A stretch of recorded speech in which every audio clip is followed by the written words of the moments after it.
Hello, everybody. 3 years ago, in February 2022, we did a show with the Oxford philosopher Roman Krznaric on how we can be good ancestors. He had a book out back then, The Good Ancestor, a radical prescription for long-term thinking, suggesting that we need to think as a species in the long term, especially when it comes to technology and the environment. And the problem is we are susceptible to short-term thinking. Today, we're back to that subject with my guest, Kristian Ronn. He's a Stockholm-based technologist, although he's about to move to San Francisco. And he has a new book out, The Darwinian Trap, the hidden evolutionary forces that explain our world and threaten our future. Kristian is joining us from Stockholm. Kristian, are you familiar with Krznaric's book, The Good Ancestor? I'm not, I'm afraid, but I love the title. And I mean, it's something that I think about a lot. Like, how can we be good ancestors? And especially, how our actions influence the far, far future? Because the actions that we take today can potentially affect like millions or even trillions of sentient beings if we, let's say, go out and colonize the galaxy and spread happiness across all dead matter, or in the other extreme scenario, if we go extinct and the flame of consciousness go dark forever. The shadow, if that's the right word, of the great 19th century British naturalist Charles Robert Darwin hangs over this conversation and your book, The Darwinian Trap. We often do shows around these sorts of subjects, Kristian, and I wonder whether you believe that we are ourselves not so much trapped by Darwin, but trapped by his theories, that we as humans are prisoners of our own evolutionary wiring. Is that what you're saying, is we don't have a lot of free agency? I mean, I think we have free agency in the end of the day. Like, we have probably more free agency than any other being on the planet that are, just following their evolutionary hardwiring. But regardless, we still have a lot of those Darwinian shackles there. Like, we are hardwired to think short term, but also our systems evolve in a way that incentivizes short-term thinking. In order to survive on the financial market, you need to accumulate profits as quickly as possible. And to win an election as a politician, you just need to think about, okay, what is the next election and how do I win that, rather than thinking, long term, how you can benefit your citizens for decades to come. And same thing with our social media environment. In order to win in the game of social media, you need to, again, maximize revenue, and spreading clickbaity headlines and fake news or even harmful contents is sort of adaptive from an evolutionary perspective. So that's, I think, the root cause for a lot of both small problems that we're facing on the workplace, but also huge problems that might pose extinction risks quite soon. And to be quite frank, extinction risks within our lifetime. The headlines these days, Kristian, you don't need me to tell you, is that Donald Trump, who's just been re-elected president in the US, has rescinded a half century of environmental rules. His vice president, J.D. Vance, was just in Europe telling his supposed allies, although they're less and less like allies, treated like them, that the US will dominate artificial intelligence, which some people see as an existential threat. From the MAGA point of view, they don't really seem to care about the human species. They care about America. What would Darwin say about that? How does Darwinian thinking interpret the tribal thinking of people like Donald Trump and J.D. Vance? So in any system that is subject to natural selection, where there are like constraints in resources, it will be adaptive for an agent within that system to compete for those resources with whatever means possible. So I mean, we can sort of see it in nature, right? I mean, being a predator is not a nice thing for all of the animals that you're eating in the end of the day, but it is the law of the jungle out there in nature. So whenever there are those resource constraints, there are fights, there are arms races. I mean, you're not answering my question. That's the nature of things. There's always going to be scarcity of resources. So I don't really understand how your Darwinian trap theory makes sense of, if not the short-termism, the thinking of tribalist leaders like Trump and Vance and many others around the world. I don't mean to single them out. I mean, you'll find some in Europe. You'll certainly find many in Russia and China and India and Brazil and elsewhere. We don't think as a species and we don't behave as a species. So what evidence is there that Darwin was making any sense at all? Perhaps he was entirely wrong. So I was about to get there. So I think the key word here is offensive realism. In history, there is... Say that again, sorry, what realism?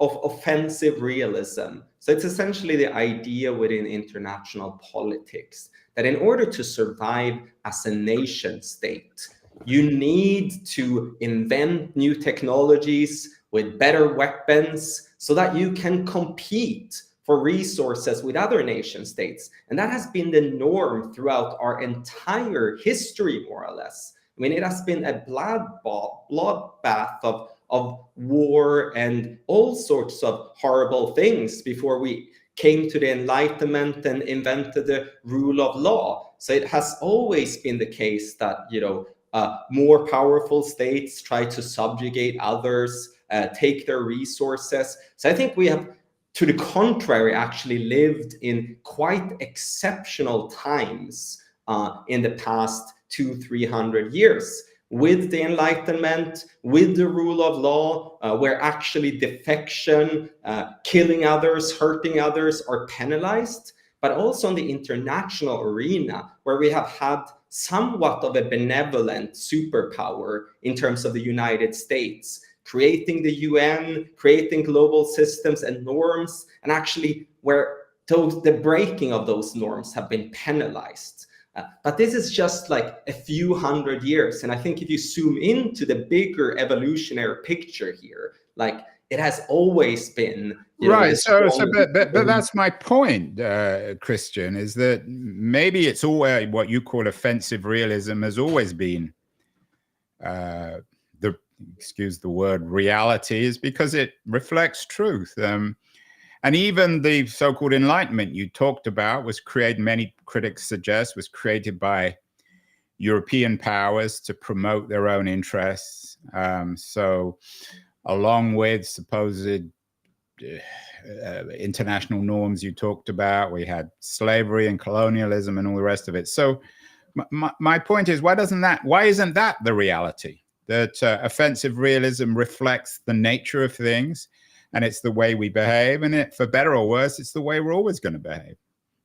I think that is the reality. I think that is the unfortunate reality, or at least have been historically. I think, however, that, unlike a lion that prey on an antelope, we have been gifted with rational thinking. And I think that is the silver lining here. Like the Enlightenment ideals, I think they are possible, but over time, unless we design systems where defectors are actually punished, for real, there will always be a return to the law of the jungle. And if you look at sort of a lot of international norms that are now being broken, I think what people are starting to realize that those norms in the past 20 years at least, have somewhat lacked teeth. There has been no enforcement mechanisms for actually penalizing defection and bad behavior. So I think it's all down to how we design those systems where it actually becomes like beneficial for a person or a country or a company to behave in a pro-social way. But you're suggesting, again, that this kind of behavior, this long-term thinking, what you call pro-social, is rational. But many people would argue it isn't. In fact, there are many rational theorists or rational thinking theorists who would argue that nationalism or self-interest is natural to the way we are. So you're suggesting that all this is irrational? No, that's not what I'm suggesting. What I'm suggesting is that it becomes rational if you have the right enforcement mechanisms. So if I punish someone hard enough for defecting in the game of global politics or corporate greenwashing or whatever it might be, then it becomes rational to behave in a pro-social way. But it's all down to the way we design our systems. What becomes rational and not rational for a particular agent. You were involved with the Future of Humanity Institute at Oxford University. It's shut now. It was an institute, like so many others, focused on existential risk. How would you describe the existential risks facing humanity these days? I mean, people often talk, they used to talk about nuclear war. They talk about that slightly less, but we talk, of course, about environmental issues and now about technology, particularly AI. What's your analysis of the current existential risk to humanity? So I think the root cause analysis for me is down again to that concept of offensive realism. In order to survive on a global arena, you need to build better weapons. And thus, weapons and the effectiveness of weapons have evolved exponentially over time. From the first stone tools to swords to Gatling guns to gunboats to eventually nuclear weapons. It's in the interest of states to outdo one another. And now we're at that stage in history where those weapons are so incredibly dangerous that they might be able to kill us all.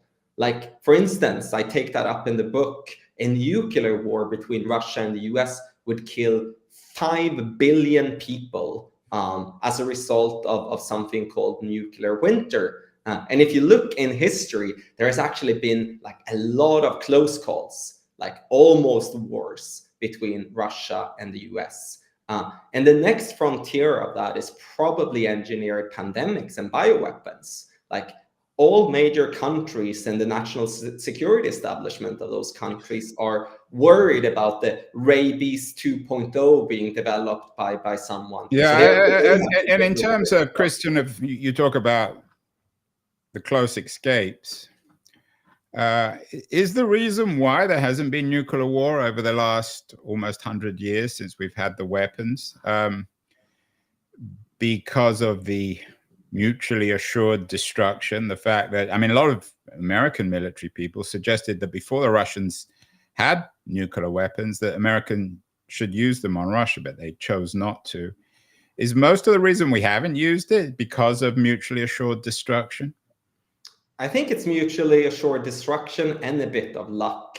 And I want to go back to history because mutual assured destruction as a concept didn't always exist. It was invented by a think tank called Rand in the US because there was a while where people and world leaders thought that you could actually win a nuclear war. And what Rand showed was, no, you can't win a nuclear war. Like, everyone is gonna die if we have such a nuclear war. And I think that realization of mutual assured destruction kept us safe for a long time.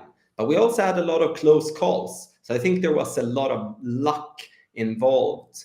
And I want to sort of bring that forward to the arms races now within artificial intelligence, because I think those arms races are in fact doomsday arms races. Like, we haven't figured out how to control this technology, and we haven't figured out how to keep this technology secure from terrorists and other bad actors. So if we're racing ahead towards super intelligence, it's actually like a doomsday arms race. And right now, people within China and the US and elsewhere seem to think that this is actually a winnable arms race to go towards super intelligence. And I think we need sort of a similar, like, RAND report on mutual assured destruction and consensus around the fact that, this is not a winnable race. And, the creators of this technology and Nobel laureates and a bunch of people are sort of warning that this is the case. I think that's very unlikely, because AI is a complicated subject and a technology, in contrast with nuclear weapons, where it wasn't hard to make the argument about MAG. So explain how the Darwinian trap works with AI. You have people like J.D. Vance coming to Europe and suggesting that US will dominate AI, and it's in its interest to pursue this technology, and it's not going to behave, quote unquote, with the responsibility that guys like you demand. How does this fit into Darwin's thinking on evolutionary forces? So can I first go back, because when you said that AI is sort of unlikely to being that technology, No, I didn't say that, Kristian. I didn't say that at all. All I'm saying is that it's not as obvious that AI will destroy humanity in the way in which a nuclear war between Russia and the US, or the US and China, would. I mean, there's no debate there. It's clear that nuclear bombs would blow the world up and kill everyone, whereas AI is a more complicated subject. That's all I'm saying. Would you allow me to make it just a slightly bit more obvious for the listeners? Sure. I mean, I'm not. What do I know? You're the expert, so tell me why I'm wrong. So I think the reason why it doesn't seem obvious is because we don't think about the capabilities that artificial intelligence opens up. So experts have warned, and I've actually seen some of those demonstrations myself, that artificial intelligence can be used to vastly simplify the creation of, for instance, engineered pandemics.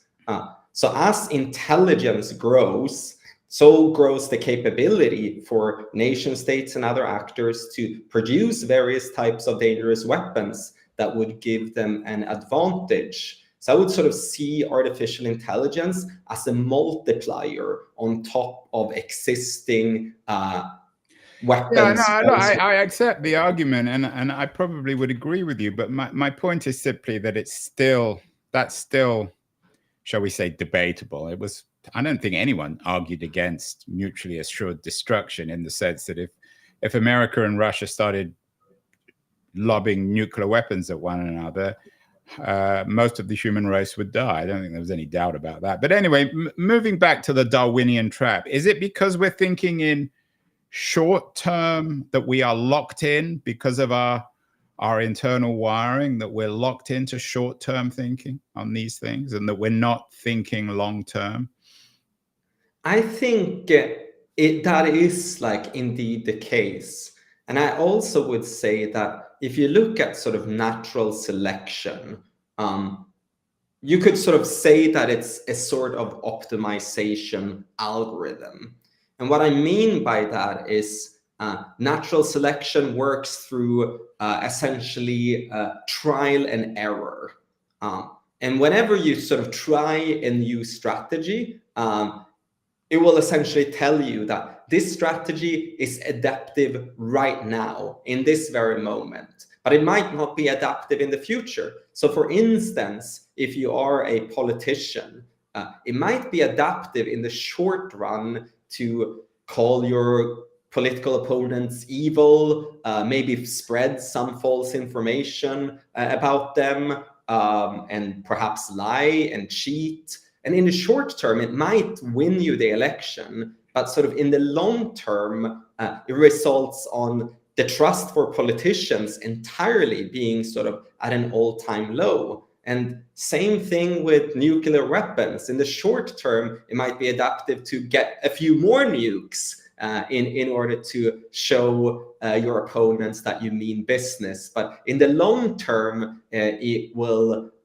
indeed be very bad and very dangerous. And I think that is the world that we're sort of getting back to. I don't necessarily disagree, but I'm just not convinced by your thinking. I mean, Keynes famously said, in the long term, we're all dead. As a way of countering thinkers, long-term thinkers like yourself. That's not how we think. Whether it's Trump or Vance or perhaps even politicians in Europe, people are thinking maybe not in the immediate short term, but certainly in the short to medium term. And that's just the way we are as human beings. And what you're calling for, there's very little evidence of that kind of thinking outside perhaps Stockholm and a few think tanks, for better or worse. I mean, I respect the way you're thinking, but it's just not, it's not something that has ever existed or perhaps ever will exist.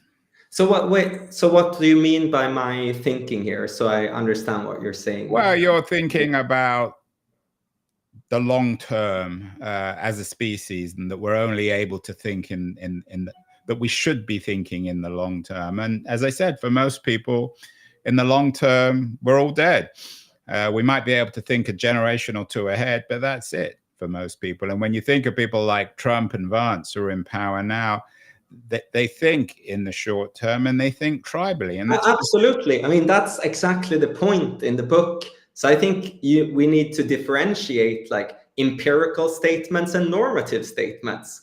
As a futurist, I say it is absolutely imperative that we should think long term.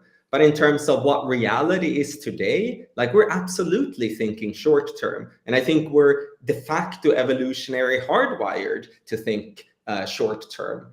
So I don't think there is any disagreement around reality. But I would say that we need to be shooken out of that reality. Yeah, I don't disagree, but it's one thing to say that. It's quite another to actually do it. I mean, where is your thinking coming from? The school that you were involved with at Oxford was one of the champions of effective altruism. Are you an effective altruist? That is a school that hasn't got a lot of good press recently, given its association with Sam Bankman-Fried. What is your philosophy here? How should we be thinking?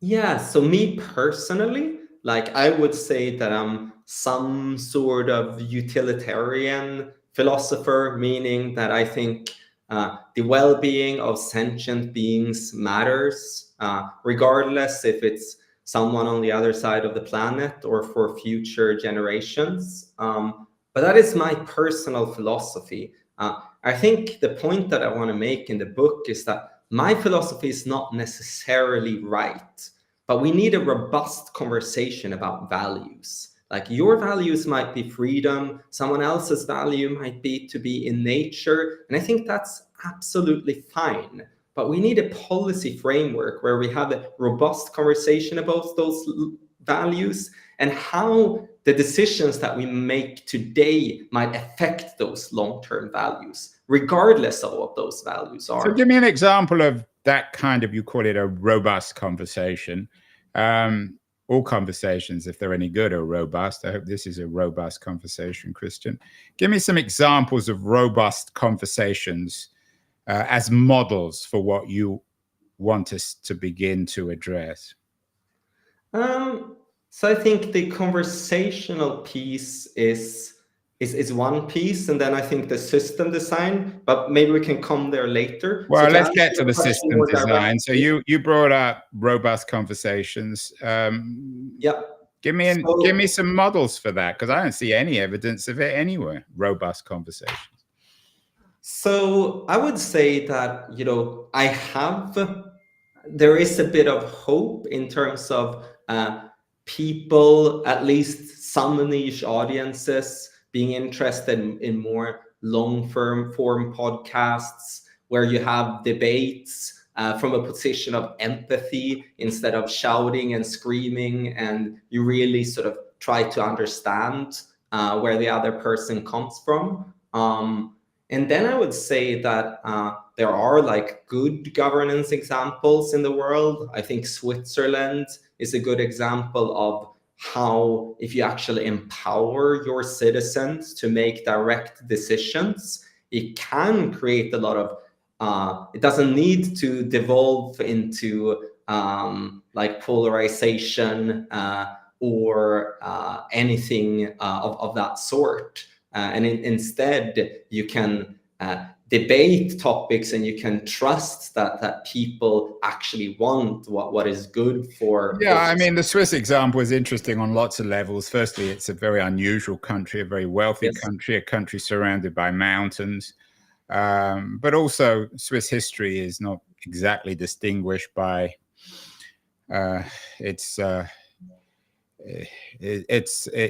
moral vision, shall we say. I mean, one could be very critical, for example, of Swiss behavior during World War II and its relations with the Nazis. So I just don't see, and bringing up Switzerland is such an exceptional place. It's so difficult to emulate anywhere else. Yeah. So let's move to system design. So I take your point on robust conversations, although I'm not sure we can all become Switzerland. At least you didn't bring up. I don't think we can. And it's interesting because I'm liking this debate because it's sort of flipped on its head, because usually I take your position and I would say my entire book is an instantiation of your position, that this is incredibly hard, this is against human nature, and all of those things. So I find it a little bit interesting, the format, because you're sort of forcing me to defend a little bit the more optimistic view, which I actually quite like. Good. So let's move on, because it's easy to be dark. I'm looking for some light here, Kristian, in early 2025. So when you talk about something called system design, what do you mean by that? How can we design systems politically, culturally, technologically, to think in the long term and behave responsibly, like Roman Krznarich's good ancestors? I think we need to go back to human nature. And again, like, people are thinking short term. People will see sort of ways in which they can get short term benefits. And most of us have like a big ego, and that's just a fact. So we need to design systems where we don't hate the players, because we are who we are, but where we actually change the rule of the game. And what I mean by that is, for instance, I mean, the reason why societies are so peaceful now is because you go to jail if you perform a non-peaceful act of violence, for instance. So we need to be more involved in, like, how do we build the right incentives overall, like incentives to behave in a more sustainable way, or incentives to behave in a way in a global arena where we don't build bigger and bigger weapons that might destroy us. So I think we always need to think about, okay, what are sort of the incentive design in whatever system that we're building? And we need to approach that from an evidence-based point of view in general. And I actually think if we wire the markets, the free markets, in the right way, they could actually do a lot of good. So I have this example in my book called reputational markets that we might zoom into a little bit later. But I think the core thing here is that, calling people that don't agree with you, evil, that doesn't help. Instead, think about like, how are we actually designing incentives in the societies that we live in? Yeah, that seems to be something. I know you're no longer with Normative, but that was what you were trying to do at Normative. It was a company you were involved with recently. But even that, I mean, how does that make sense in terms of Trump's rescinding a half century of environmental laws? He would argue, and his people would argue, that there's no evidence of the kind of environmental catastrophe that some people believe in. So what do you do with that? I would say, first of all, like, exiting from the Paris Agreement is not good at all. But I would want to bring up like the whole environmental movement as actually a good example of leveraging this type of system design. So I mean, the reason why we have, for instance, a lot of carbon disclosures and a greater care overall from enterprises about their corporate sustainability is because of a project called the UN Global Digital Compact 20 years ago, where actually some of the biggest sovereign wealth funds and pension funds said that, okay, together we should start to care about all of the people whose money we manage, that they have a sustainable and good planet when they actually go on and have their deserved retirement. And those sovereign wealth funds and pension funds are responsible for more than half of all capital flows in the world. So when they made that statement and started to act in that way, actually corporates were incentivized to start to report and disclose and reduce their carbon emissions. And eventually there were enough corporates that did this, that countries or unions like the European Union, the UK, even the state of California said, okay, we're actually going to make this into a legal mandate. And I think this all started with good system design. And then it is always sort of the ebb and flow of societies, that at some point when things are good, you will have people that are defecting from those types of treaties. And now it seems like we're going towards a less and less safe world, unfortunately. Yeah, I think that's that's no exaggeration. Kristian, let's end on AI then. You've talked about it as what you believe is an existential risk. I don't disagree with you. You've mentioned some of the incentives which you think might be helping address our environmental crisis. What kind of incentives can be offered to the Sam Altmans and the Elon Musks of the world who are shaping our AI future? What kind of incentives would you like to develop? And I don't know, who is going to give them? How is it going to even work in this new system design for controlling AI? That's a great question. And I think a smart way in general to do this type of system design is to think about the supply chains or value chains of any type of technology.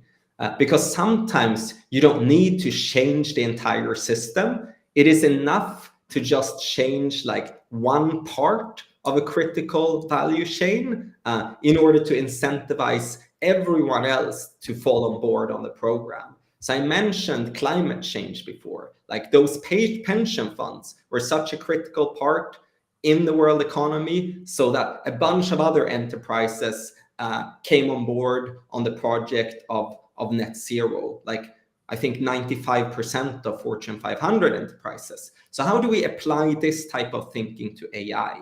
Well, if you look at the AI value chain, there are certain bottlenecks here. I mean, for instance, every single AI company need access to GPUs and AI chips. So if you could build the right sort of incentive design where only responsible actors, for instance, get access to these chips in the first place, we might be able to build a safer world. And as a matter of fact, The United States government only a few weeks ago released their new framework for AI diffusion. I mean, it's not targeting domestic irresponsible companies, but they are using this type of compute hardware to say, hey, China, North Korea, Russia, you are not going to get access to this type of compute hardware, because all of it is produced in one factory in Taiwan that we essentially control. And it's all designed by US companies like AMD and NVIDIA. I think I take your point. I know you're developing some ideas around this in your new venture, Lucid Computing. But given the way that Trump has been behaving, given his thinking, why would it be safe to protect AI chips from China? Why shouldn't we be protecting them from the United States, who seem in many ways to be even more dangerous, even more imperial in their ambitions than China? I have to say that first and foremost, if I would prefer like China or the US building superintelligence, like a democracy or dictatorship, I would prefer someone like the US to build it. But I take your point here, like just cutting off China is not enough. And I think we're soon going to reach a breaking point. Because China, on the other hand, if you look at that AI value chain, they control all critical raw minerals, like rare earth minerals that are needed for the semiconductor industry. So we might end up in a trade war within the semiconductor industry where all of it just becomes way more expensive, and we could enter into a global recession. And then to prevent that, it could potentially open up a policy window where China and the US and a bunch of other parties say like, hey, let's make sure that none of us train a dangerous artificial superintelligence. Sort of similar to nuclear non-proliferation treaties, where they are enforced through auditing of supply chains, everything from centrifuges to enrichment facilities to nuclear power plants and so on. So I think there might be incentives for something similar at some point around artificial intelligence, because I think the only other alternative is an escalating arms race. And then we might end up in a Cuban Missile Crisis situation or a trade war that wrecks the entire global economy. And when that happens, the only off-ramp, I think, needs to be a global treaty on artificial intelligence, similar to how we govern nuclear and other technologies that are dangerous. Yeah, I'm not convinced, Kristian. But finally, why should we even care about the destruction of our species? So what? We're only a speck in history, on a speck in the universe, a speck on a speck on a speck. Given the way we're behaving and the way we have behaved, and given what you call the Darwinian trap of always promoting the short term over the long term and behaving in a profoundly selfish and violent way, wouldn't that actually benefit the universe if we destroy ourselves before people like Elon Musk can actually get his hands on other planets?